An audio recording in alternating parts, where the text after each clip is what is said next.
মুসলমান ইমানদার আল্লাহর গোলাম ৮৬ বছর পর ৯৯ বছর পর হযরত ইব্রাহিম আলাইহিস সালাতু ওয়াস সালামকে একটি সন্তান দিয়েছে। তারপরে সন্তান দেওয়ার পর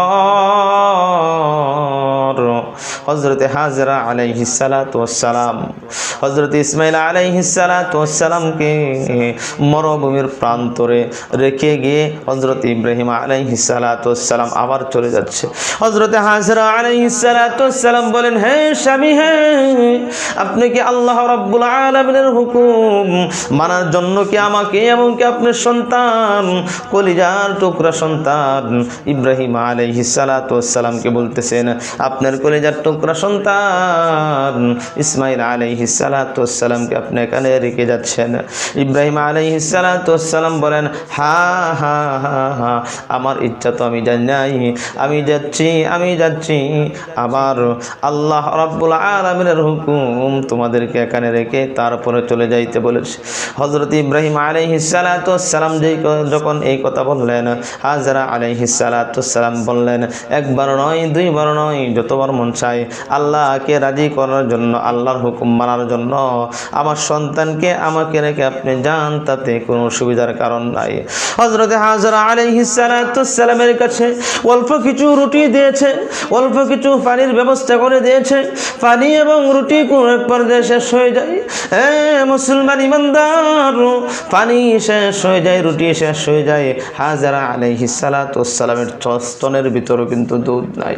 হযরত ইসমাঈল আলাইহিস সালাতু ওয়াস সালাম পানি করতে করতে পানির পিপাসায় কাতর হয়ে পড়ে যায়। তারপরেও পানি কোথায় থেকে দিবে? নিজের খাবার কবর নাই, নিজের খাবারের কোনো কবর নাই।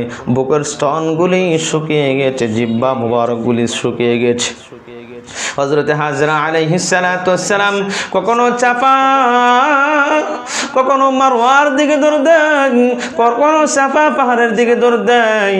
সূর্যের আলো লেগে এই পাহাড়ের ভিতর কিরণ ভেসে যায়, মনে হয় ঝর্ণা প্রবাহিত হচ্ছে, কিন্তু দেখা যায় কাছে গিয়ে দেখে কোনো ঝর্ণার কোনো ব্যবস্থা নাই। আমার বন্ধুগণ, আল্লাহ রাব্বুল আলামিন সব কিছুই দেখতেছেন এবং কি দেখেন।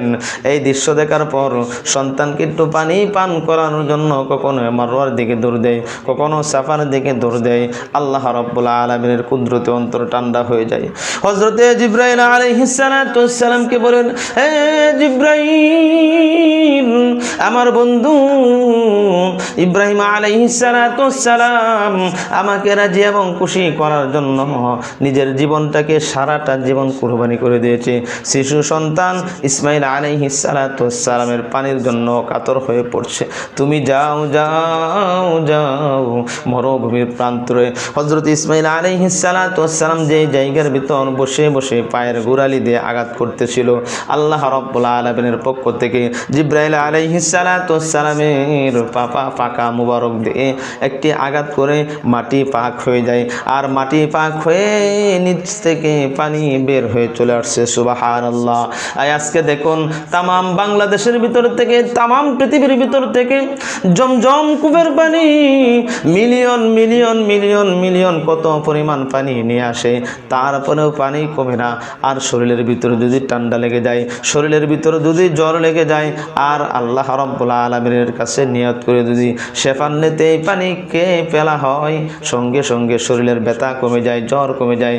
আল্লাহ তাআলা হযরত ইসমাঈল আলাইহিস সালাতু ওয়াস সালামের বরকতে আজকে জমজম কূপের পানির ব্যবস্থা আল্লাহ রাব্বুল আলামিন কিয়ামত পর্যন্ত জারি করে দিয়েছেন। সুবহানাল্লাহ।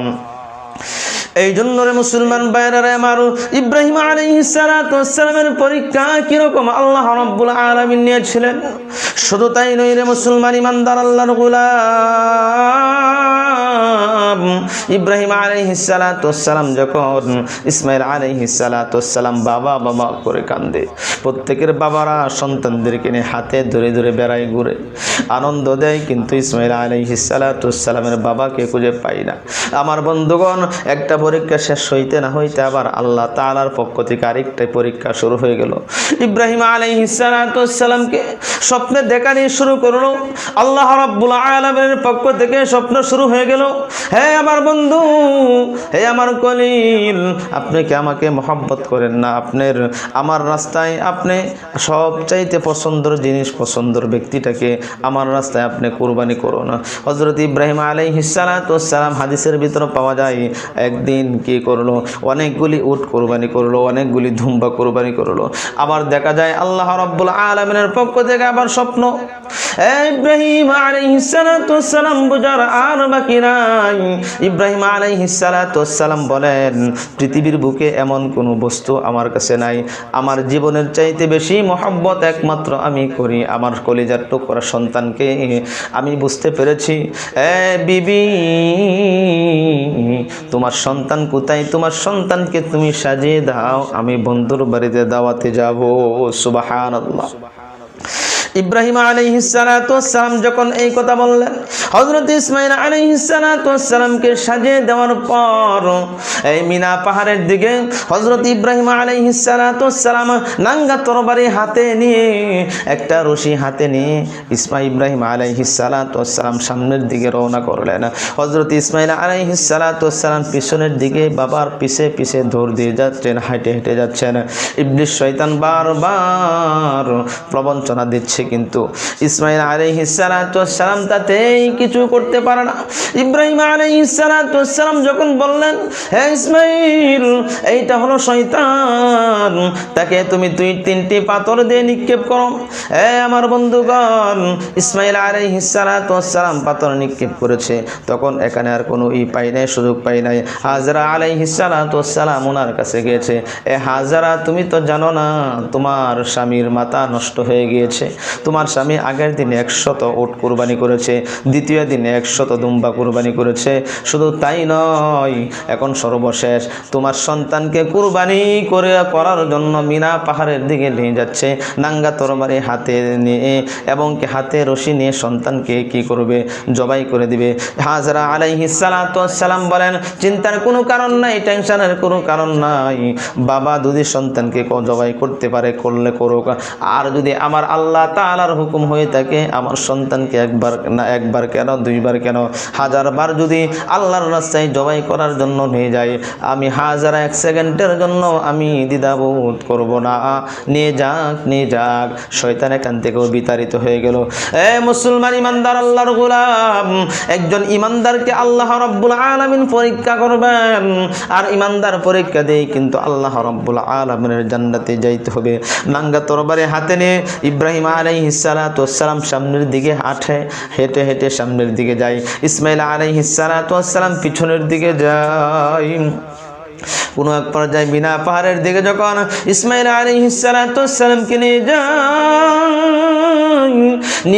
যাওয়ার পর ইসমাঈল আলাইহিস সালাতু ওয়াস সালাম বলতেছেন, আব্বাজান, আপনি আমাকে আপনার ধৈর্যের সাথে আমাকে পাইবেন, ধৈর্যশীলদের মধ্যে আমাকে পাইবেন, কোনো অসুবিধা নাই।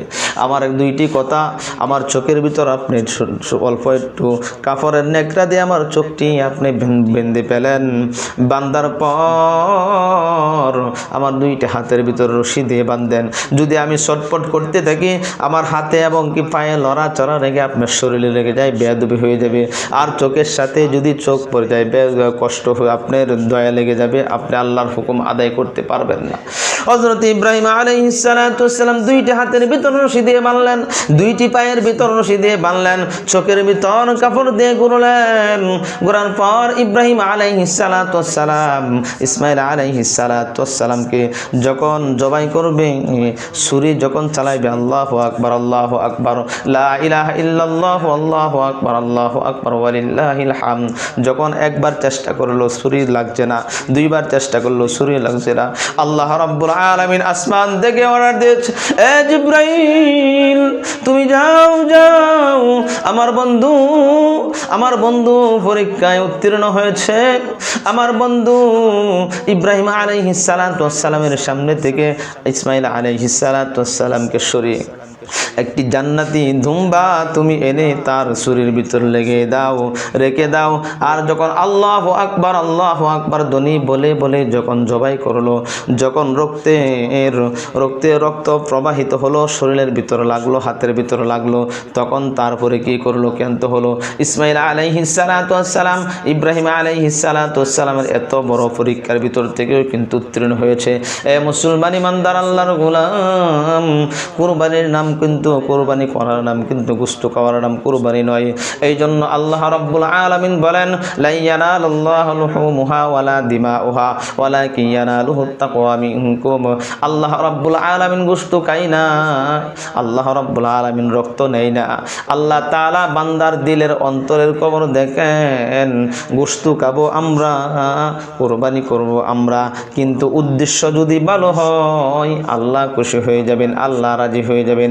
আর যদি গোশত খাওয়া উদ্দেশ্য থাকে তাহলে আল্লাহর দরবারে আমার আপনার কুরবানি 1 সেকেন্ডের জন্য আল্লাহ রাব্বুল আলামিন কবুল করবেন না। এই জন্য রে মুসলমান,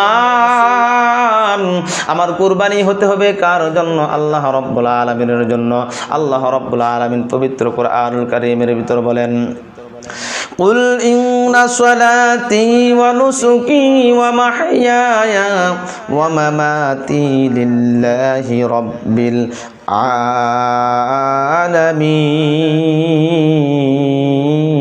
العالمين।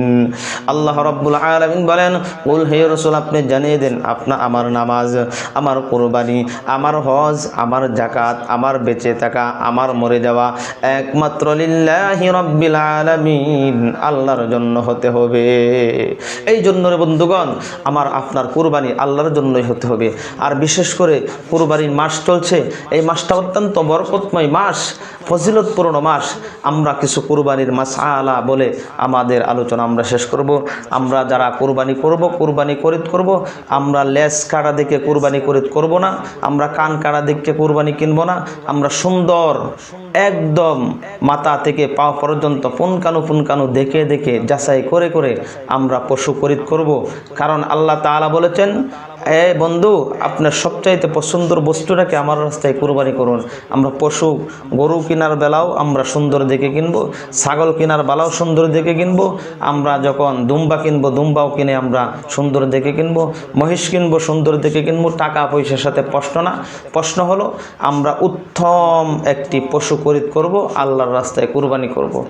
আর পশুর বেলায়, গরুর বেলায় 7 জনে আমরা শরীক হতে পারবো, ছাগলের বেলায় 1 জন, বেড়ার বেলাও 1 জন।